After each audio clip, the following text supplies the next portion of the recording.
ராவணன் அங்க விட்டுருங்கோ விட்டுருங்கோன்னு கதறான் பின்னாடி இருந்து. போராட்டம்லாம் அடிபட்டுட்டே போறான். ரத்த பலார் ஆயிடுச்சு மேலெல்லாம். மலையெல்லாம் ஏறி ஏறி குதிக்கிறான். திடீர்னு உற்சாகம் வருது அவனுக்கு. அப்புறம் கடைசியில் கொண்டு வந்து அங்கதனுக்கு விளையாட கொடுத்தான் ராவணனை. பூச்சி தான் பூச்சி வச்சு விளையாடு அப்படின்னு, 8 கால் பூச்சி 10 கால் பூச்சி அப்படின்னு சொல்லி விளையாட கொடுத்தாங்க. அந்த வாலியோட பிள்ளை நான் அங்கதான் அப்படின்னா.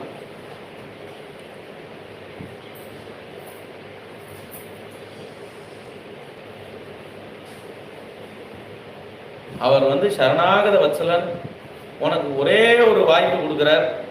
நீ வந்து சீதாதேவியை ஒப்படைச்சிட்டு அவர்கிட்ட சரணம் அடைஞ்சியானா உனக்கு வந்து உன்னோட ராஜ்யத்தை நீ காப்பாற்றிக்கலாம், உன்னையும் காப்பாற்றிக்கலாம்.